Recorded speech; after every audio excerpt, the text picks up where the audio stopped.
Sudah minta maaf tapi tetap kena SP sama perusahaan. Apakah artinya perusahaan kamu pendendam?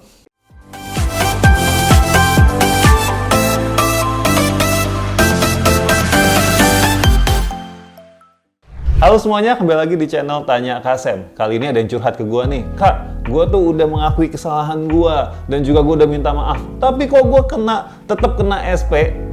Oke. Jadi gue mau jelasin dulu ya teman-teman. Jadi SP dan minta maaf itu adalah hal yang berbeda ya. Kalau minta maaf dan memaafkan itu kan harusnya datangnya dari hati ya. Bahkan menurut gua ya itu nggak bisa diukur gitu ya, apakah kamu sudah betul-betul memaafkan atau enggak. Jadi bisa saja atasan kamu atau perusahaan itu sudah memaafkan kamu, tetapi kenapa kok tetap dapat SP? Ya karena ini adalah konsekuensi. Ya sama aja dong, kayak misalnya kalau ekstrimnya ya ada orang yang mencuri, lalu kita sebagai pihak yang dirugikan memaafkan, ya udah deh nggak apa-apa, saya maafkan kamu, saya tidak akan menendam. Tetapi tetap ada konsekuensi hukumnya. Nah sama aja dengan di perusahaan. Nah artinya ketika kamu dapat SP ya, kamu juga tetap harus dengan tulus minta maaf, tetapi jangan dengan embel-embel berpikir supaya kamu bisa lari dari konsekuensinya. Oke? Nah setelah itu saya juga mau mengedukasi teman-teman bahwa SP itu ada masa berlakunya. Misalnya ada yang 3 bulan, ada yang 6 bulan. Nah, mengapa ada masa berlaku? Ya, karena ini adalah satu bentuk bahwa ketika kita melakukan sebuah kesalahan, lalu kita mengulangi kesalahan yang sama dalam periode yang tertentu, ini artinya udah kelewatan gitu. Jadi contoh, saya misalkan terlambat datang kerja terus-terusan, lalu sampai saya dapat SP.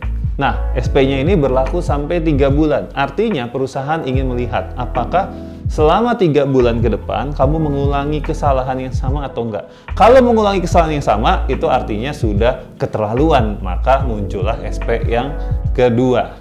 Nah, buat kalian yang kena SP, yang gua ingin ajarkan adalah jangan sampai kita melihat SP ini sebagai sebuah identitas atau sebagai sebuah tanda bahwa kita itu adalah orang yang gagal. Bukan. Tetapi kita lebih baik melihatnya ini adalah sebagai sebuah peringatan, yang namanya juga surat peringatan gitu ya, yang untuk membantu kita, memotivasi kita untuk tidak mengulangi kesalahan yang sama ya. Karena sebetulnya juga tidak baik juga kalau misalkan seseorang yang melakukan kesalahan tapi nggak pernah dikasih tahuin kesalahannya apa, nggak pernah ditegur dengan keras dan sebagainya. Akhirnya suatu saat mereka akan berpikir bahwa ini baik-baik saja dan melakukan kesalahan yang lebih besar dan akhirnya lebih merugikan dirinya dan orang lain ya. Jadi kesimpulannya adalah kalau kita dapat SP ya, bukan berarti perusahaan kamu tidak memaafkan kamu, tetapi ini adalah bentuk di mana perusahaan kamu ingin mendorong kamu supaya kamu tidak mengulangi kesalahan yang sama dan menjadi karyawan atau tim yang lebih baik.